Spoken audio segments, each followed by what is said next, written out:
Sujas special bulletin में आपका स्वागत है। मैं हूं आपके साथ अभिलाषा गर्ग। हमारा देश प्रत्येक वर्ष 24 अप्रैल को राष्ट्रीय पंचायती राज दिवस के रूप में मनाता है।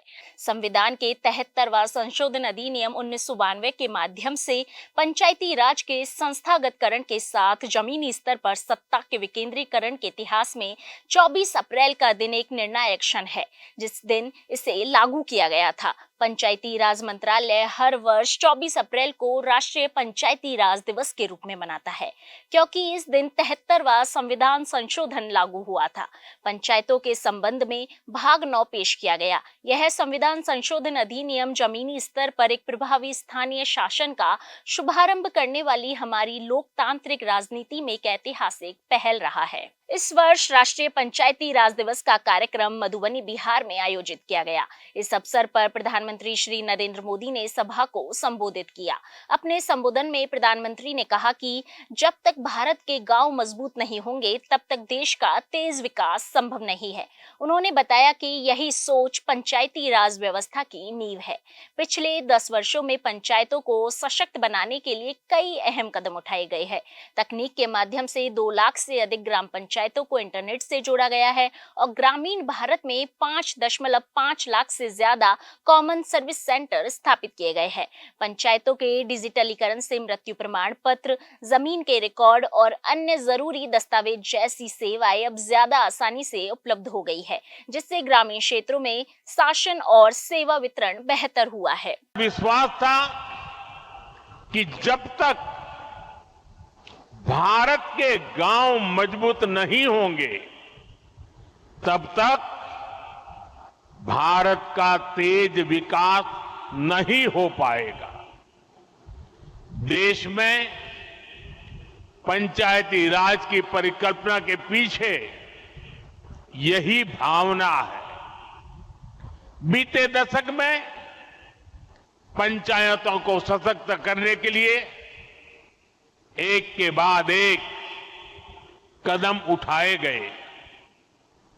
टेक्नोलॉजी के माध्यम से भी पंचायतों को मजबूत किया गया। बीते दशक में 2 लाख से ज्यादा ग्राम पंचायतों को इंटरनेट से जोड़ा गया है। 5.5 लाख से ज्यादा कॉमन सर्विस सेंटर्स गांवों में बने हैं। पंचायतों के डिजिटल होने से एक और फायदा हुआ है। जीवन मृत्यु प्रमाण पत्र, भूमि धारण प्रमाण पत्र, ऐसे कई दस्तावेज आसानी से प्राप्त कर सकते हैं।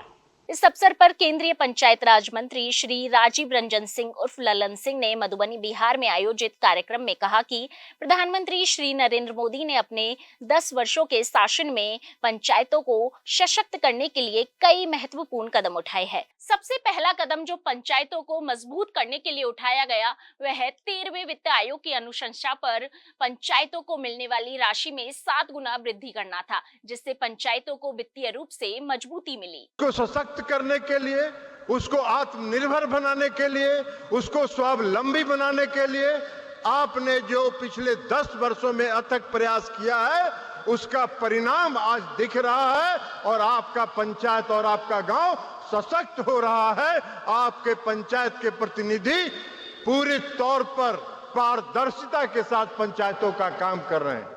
प्रधानमंत्री जी, आपने 10 साल के शासनकाल में कई काम किए। सबसे पहला काम जो आपने पंचायतों को सुदृढ़ करने के लिए किया कि 13वें वित्त आयोग की अनुशंसा पर पंचायतों को राशि मिलती है। प्रधानमंत्री जी, आपके नेतृत्व में आज पंचायती राज व्यवस्था में पारदर्शिता लाने के लिए ई ग्राम स्वराज पोर्टल से लेकर मौसम पूर्वानुमान से लेकर और जो चुने हुए पंचायत प्रतिनिधि हैं, चाहे वो पुरुष हैं या महिला हैं, सबों को प्रशिक्षण दिए जाने का कार्यक्रम भी पूरे देश में चल रहा है। और उनको प्रशिक्षण इस देश के विख्यात IIM और IIT में उनको प्रशिक्षित किया जा रहा है। मुख्यमंत्री श्री भजनलाल शर्मा ने प्रदेशवासियों को राष्ट्रीय पंचायती राज दिवस की शुभकामनाएं प्रेषित की। मुख्यमंत्री ने सोशल मीडिया संदेश में लिखा कि विकसित राजस्थान के निर्माण के लिए विकसित पंचायत अत्यंत आवश्यक है। इस अवसर पर हम सभी मिलकर मजबूत, पारदर्शी और जवाबदेह पंचायती राज व्यवस्था के संचालन का संकल्प लें। सो जैसे स्पेशल बुलेटिन में आज के लिए इतना ही। फिर होगी आपसे मुलाकात, तब तक के लिए नमस्कार।